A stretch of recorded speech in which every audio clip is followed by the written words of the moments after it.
नमस्कार बंधु माने आपण माने समस्तंकु कालिया पंजिका चैनल रे हार्दिक स्वागत। आमे एठी प्रतिदिन चेष्टा करूछु कि ग्रह नक्षत्रर चालना विषय आपणंकु सठिक मार्गदर्शन देई परिबो जहा द्वारा आपणंगर दिनटी आहुरी मंगलमय होई परिबो। आजिर दिनटी बहुत निखास। तेबे सर्वप्रथमे आपण समस्तंकु गणतंत्र दिवसर अनेक अनेक शुभकामना। आउ एहा सहित आज हेउछि पवित्र भीष्म अष्टमी। आपण माने जानिथिबे महाभारतर महायोद्धा पितामह भीष्म से आजिर दिन रे ही निजर प्राण त्याग करथिले। सेथिपई आजिर दिन रे पितृपुरुषंकु तर्पण करिबा अत्यंत पुण्यदायक बोली विश्वास करा जाय। सबुठारु प्रथमे चालंतु आमर कालिया पंजिकारे आजिर पंचांग विषय कथा हेबा। तेबे आजि हेउछि 2026 मसिया जनवरी मास 26 तारिख आउ ओडिया रे कहिले मकर मासर 13 दिन। आजिर तिथि हेउछि शुक्ल पक्षर अष्टमी आउ एहा राति 9:17 पर्यंत रहिबो। आजिर बार तो आपण जानिछंती सोमवार। नक्षत्र रहिछि अश्विनी जहाकी दिन 12:32 जाए रहिबो। जोग हेउछि शुभ, एहा सकाळ 9:11 परे आरंभ हेबो एवं करण हेउछि बब जहा सकाळ 10:16 परे लागू हेबो। आसंतु एबे आजिर किछि विशेष सूचना उपरे नजर पकेइबा।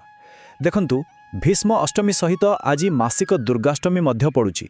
तेणु माँ दुर्गांकर पूजा पाई आज दिनटी बहुत शुभ। चंद्रमा आज दिनसारा मेष राशि रे ही गोचर करिवे। किंतु हाँ, गोटे कथा प्रति ध्यान देवे, दिन 12:32 पर्यंत गंडमूल दोष लागी रहुछि आउ सकाळ 10:16 पर्यंत भद्रा काळ मध्य रहुछि। तेणु एही समय भितरे कोनोसी नुआ बा शुभ कार्य आरंभ न करिवा ही भलो हेबो। आसंतु जानिनेबा आजिर शुभ एवं अशुभ समय विषय। देखंतु कोनोसी भी गुरुत्वपूर्ण काम पाई अशुभ समय को एड़ेबा भल। राहुकाल रहिबो सकाळ 8:33 रु 9:45 पर्यंत आउ जमगंड काल रहिबो सकाळ 11:13 रु दिन 12:36 पर्यंत। एही समय रे टिके सावधान रहिबे। आउ जदि किछि नुआ काम आरंभ करबा को चाहुचंती तेबे दिनर सबुठारु शुभ मुहूर्त अभिजित मुहूर्त आसुची दिन 12:12 रु 12:55 मध्यने। तेबे दर्शक बंधु, राशिफल को जीवा पूर्वरु आपण माने जानि रखंतु आमर कालिया पंजिका ऐप प्ले स्टोर रे उपलब्ध अछि। यह होछि आपणको निजर पॉकेट पंजिका। आपण एथिरे विवाह पाई मेळक बा नाड़ी मेळक देखि पारिबे, नवजात शिशुर जातक तयारी करि पारिबे, पिलामानक पाई सुंदर सुंदर नाम खोजी पारिबे। एहा सहित दैनिक मासिक और वार्षिक राशिफल तो अछि, आउरी मध्य संपूर्ण वर्षर कैलेंडर एवं प्रतिदिनर जोगिनी दिगशूल और मुहूर्त भली सूचना भी पाई पारि। तेबे आउ डेरी काहेकि प्ले स्टोर रे कालिया पंजिका सर्च करी इंस्टॉल करंतु। न हेले एही वीडियो रे डिस्क्रिप्शन रे दिया जाइथिवा लिंक रु इंस्टॉल करंतु। तेबे चालंतु आरंभ करिबा आजिर राशिफल। किंतु ता पूर्वरु मो आपणको एक अति गुरुत्वपूर्ण कथा कहिबाकू चाहे। आजिर एही राशिफल आपणु केवल एक दिग देखाए। केउ कामरे सावधान रहिबे आउ केउथिरे धैर्य रखिबे एहा केवल तार एक संकेत। किंतु एहार उद्देश्य आपणको भयभीत करिबा नोहे, बरं सचेतन करिबा। स्वयं भगवान श्रीकृष्ण गीतारे कहिछंती कर्मण्यवाधिकारस्ते मा फलेषु कदाचन, अर्थात कर्म करिबारे ही आमर अधिकार अछि, फल उपरे नुहे। तेणु मने रखंतु राशिफल केवल बाट देखाए किंतु भविष्यत तैयारी करे आपणकर कर्म और आत्मविश्वास। तेणु निज उपरे भरोसा रखंतु, दिन निश्चय भल हेबो। तेबे चालंतु एही सकारात्मक चिंताधारा सह आरंभ करिबा आजिर राशिफल। चलंतु एबे आमर कालिया पंजिकारे मेष राशि विषय कथा हवा। मेष राशिर बंधु माने आज तो चंद्रमा आपणक राशि रे ही बसिछंती। तेणु आपणक भितरे गोटे अलग प्रकारर शक्ति आउ उत्साह देखिबा को मिलिबो। किंतु हाँ, दिन 12:32 जाए जेहेतु गंडमूल दोष अछि, सकाळे मन टिके चिड़चिड़ा रही पारे। बड़ मानकर आशीर्वाद नियंतु, सब ठीक हो जाबो। 2 प्रहर परे समय बहुत भल अछि। नुआ जिनसपत्र किणाकिणी करि परिबे। आजिर सरल उपाय होछि शिवलिंग उपरे कंचा क्षीर अर्पण करंतु। आपणक पई शुभ रंग होछि नाली आउ शुभ अंक होछि 9। आपणक पई आजिर प्रेरणा, जे पानी रे गाधाए से केवल वस्त्र बदलाए, किंतु जे झाड़ रे गाधाए से इतिहास बदलाए। तेबे एहा थिला मेष राशिर आजिर राशिफल। प्रभु जगन्नाथ आपणकर मंगल करंतु। जय जगन्नाथ। चलंतु एबे आमर कालिया पंजिकारे वृष राशि विषय कथा हेबा। वृष राशिर व्यक्ति मानक पई आज टिके खर्च बढ़ी पारे आउ जात्रार जोग भी रहिछि। चंद्रमा आपणक द्वादश भावरे थिबारु मन टिके अस्थिर लागि पारे। जदि कुआडे जाउछंती तेबे खर्च उपरे टिके नजर रखिवे आउ आज काहाठू टंका उधार नेबाठारु दूरेई रुहंतु। द्विपहर परे परिस्थिति निश्चय भल हेबो। आज पई उपाय हेउछि मथारे धळा चंदनर तिलक लगांतु। आपणकर शुभ रंग हेउछि धळा एवं शुभ अंक हेउछि 6। आजिर प्रेरणा शांति बाहरे नुहे आपणक भितरे अछि, टिके ध्यान करंतु। ତେବେ ଏହା ଥିଲା ବୃଷ ରାଶିରେ ଆଜିର ରାଶିଫଳ। ପ୍ରଭୁ ଜଗନ୍ନାଥ ଆପଣଙ୍କର ମଙ୍ଗଳ କରନ୍ତୁ। ଜୟ ଜଗନ୍ନାଥ। ଚାଲନ୍ତୁ ଏବେ ଆମର କାଲିଆ ପଞ୍ଜିକାରେ ମିଥୁନ ରାଶି ବିଷୟରେ କଥା ହେବା। ମିଥୁନ ରାଶିର ବନ୍ଧୁମାନେ, ଆଜି ଆପଣଙ୍କ ପାଇଁ ଲାଭର ଦିନ। ଚନ୍ଦ୍ରମା ଆପଣଙ୍କର ଏକାଦଶ ଅର୍ଥାତ୍ ଲାଭ ସ୍ଥାନରେ ଅଛନ୍ତି। ଯେଉଁ ପଇସା କେଉଁଠି ଅଟକି ଯାଇଥିଲା ତାହା ଆଜି ଫେରି ପାଇବାର ସମ୍ଭାବନା ଅଛି। ବଡ଼ ଭାଇ କିମ୍ବା ଭଉଣୀଙ୍କଠାରୁ କୌଣସି ଭଲ ଖବର ମିଳିପାରେ। ଯଦି ବ୍ୟବସାୟ କରୁଛନ୍ତି ତେବେ ଦିନ 12:30 ପରେ କୌଣସି ବଡ଼ ଡିଲ୍ କରିପାରିବେ। ଆଜିର ଉପାୟ ହେଉଛି ଭଗବାନ ଗଣେଶଙ୍କୁ କିଛି ଦୁବ ଅର୍ପଣ କରନ୍ତୁ। ଆପଣଙ୍କର ଶୁଭ ରଙ୍ଗ ହେଉଛି ସବୁଜ ଏବଂ ଶୁଭ ଅଙ୍କ 5। ଆପଣଙ୍କ ପାଇଁ ପ୍ରେରଣା, ସୁଯୋଗକୁ ଅପେକ୍ଷା କରନ୍ତୁ ନାହିଁ। ଆଜିର ଦିନ ହିଁ ସବୁଠାରୁ ବଡ଼ ସୁଯୋଗ।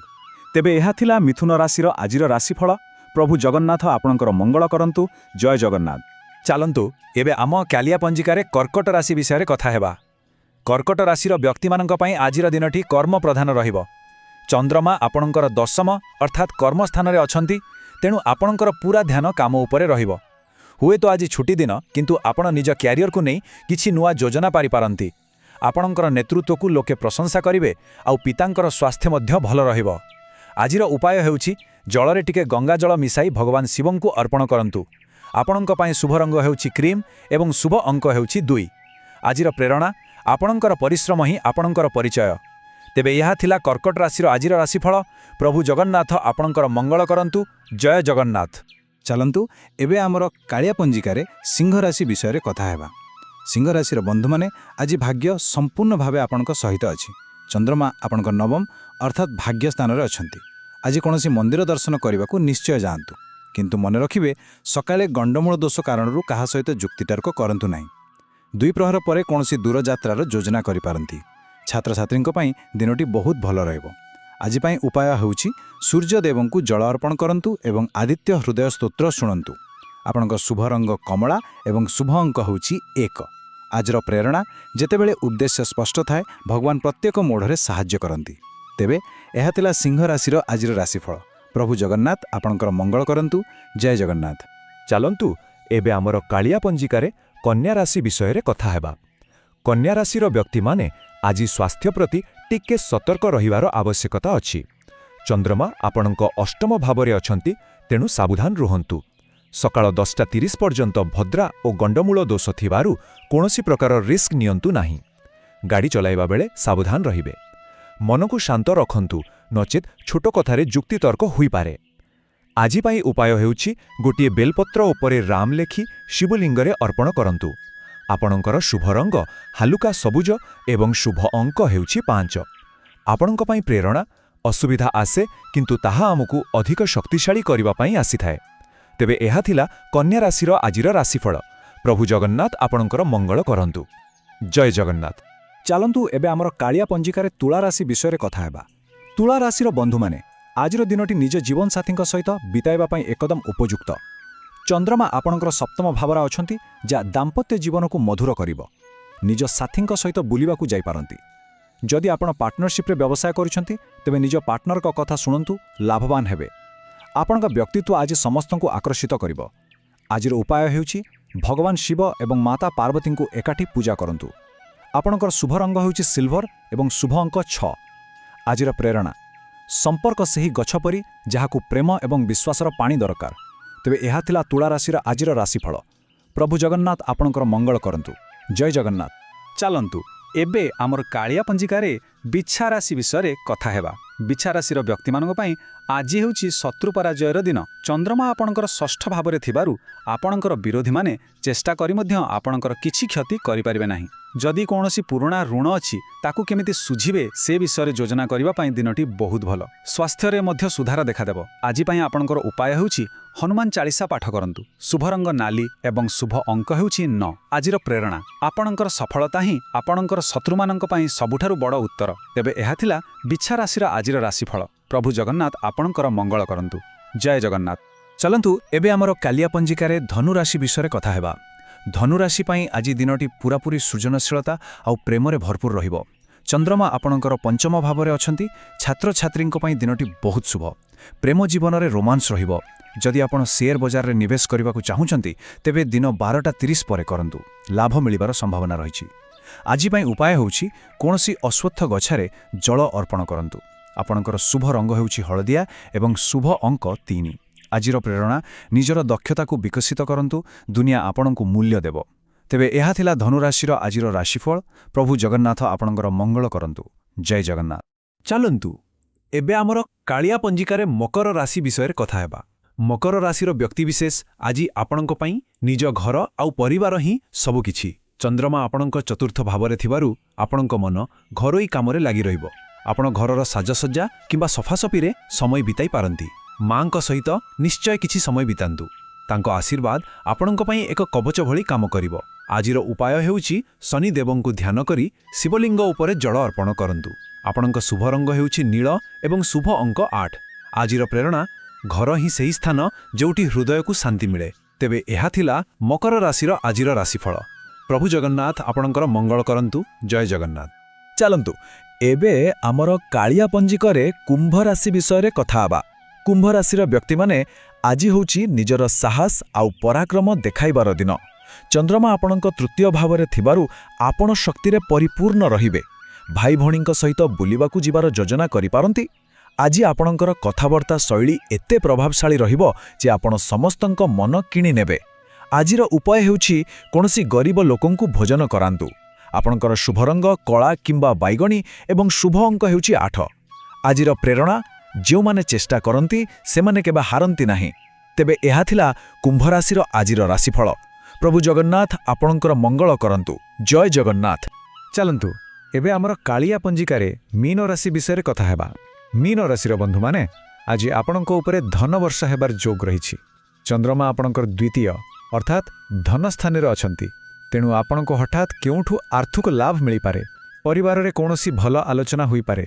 ଆଜି କେବଳ ନିଜ କଥାକୁ ମଧୁର ରଖନ୍ତୁ, ଦେଖିବେ ସବୁ କାମ ଆପେ ଆପେ ହୋଇଯାଉଛି। ଆଜି ପାଇଁ ଉପାୟ ହେଉଛି ଭଗବାନ ବିଷ୍ଣୁ ଏବଂ ମାତା ଲକ୍ଷ୍ମୀଙ୍କର ପୂଜା କରନ୍ତୁ।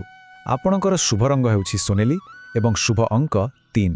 ଆଜିର ପ୍ରେରଣା ମଧୁର ବାଣୀ ହେଉଛି ସବୁଠାରୁ ବଡ଼ ଯାଦୁ। ତେବେ ଏହା ଥିଲା ମୀନ ରାଶିର ଆଜିର ରାଶିଫଳ।